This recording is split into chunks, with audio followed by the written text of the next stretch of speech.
everybody, today you get my recipe for protein pancakes.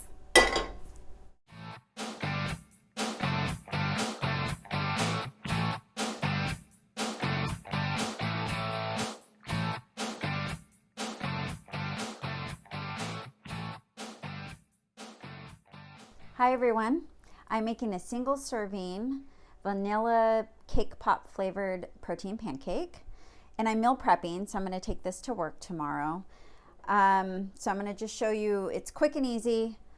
I get just a single little small egg pan here. Turn on your fire, put it on kind of a medium low, and get that ready because this is... Show the flame. Show the flame. Can you see it? Yeah. Okay. All right, so in the bowl I have a 1/3 cup oat flour. You can make that yourself, it's very easy. And the protein I'm using is Select, the cake pop flavor.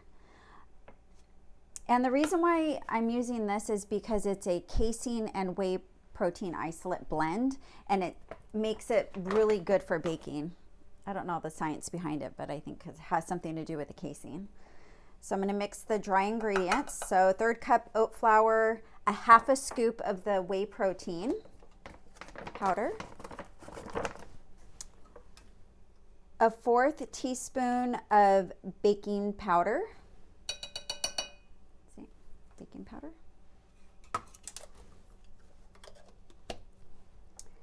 And a pinch of salt. Throw that in there. I already have prepared 3 large egg whites. Mix that in there. And about 2 tablespoons of water. I'm going to see, it's just kind of, I have to see how the texture comes out, but I've made this so many times, I already know for sure it's going to be about a tablespoon of water because the protein powder just kind of makes it very thick. I've made protein pancakes before in the past when I was first learning how to make these, and they always came out so terrible and I couldn't figure it out. And what happened was I was using just regular isolate, whey protein isolate, and it just came out super dry, like a cracker, and it wouldn't rise. And then I was watching, I can't remember her name, another fitness person. Wish I could remember her name. Anyways, I was watching her making one, and she recommended using a whey protein and casein isolate mixture. So as you can see, I added plenty of water. That's the texture you want. Okay, now our pan is nice and warm. Just spray it with some oil here.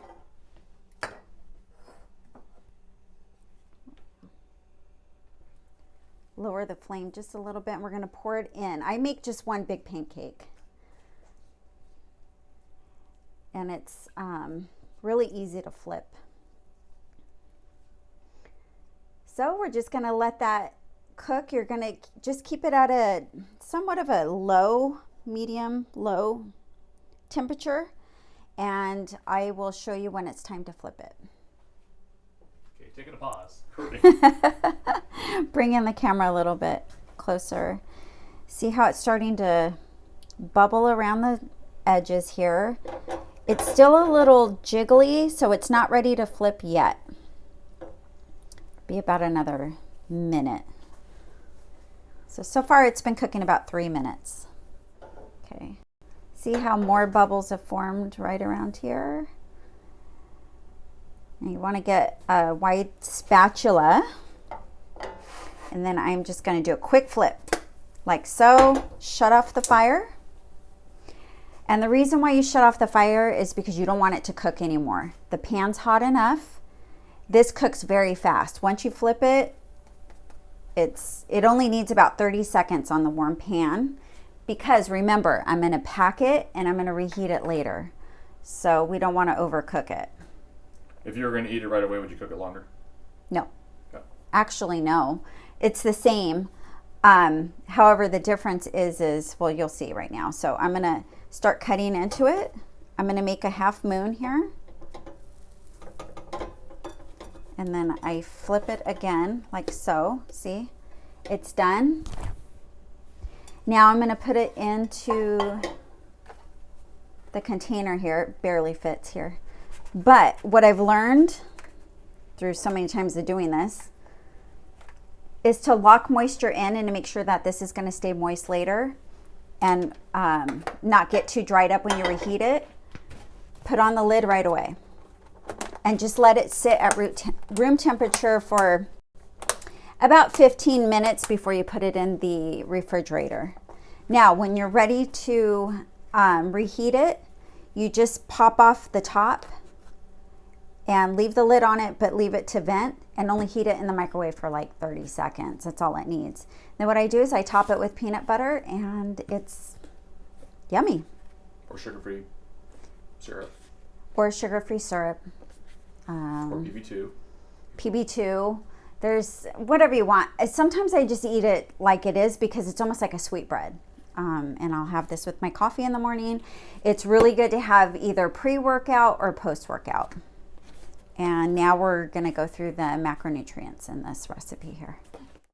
So this protein pancake consists of 211 calories, 25 grams of protein, 2.5 grams of fat, and 19 carbohydrates. I don't know what else to say. Okay. Well, I hope you find this information useful because I know when I was learning how to do protein pancakes, it was very confusing and I didn't know anybody's recipes, and it's trial and error. So I hope you enjoy. Give it a try and let us know what you think. Thanks for watching. Bye.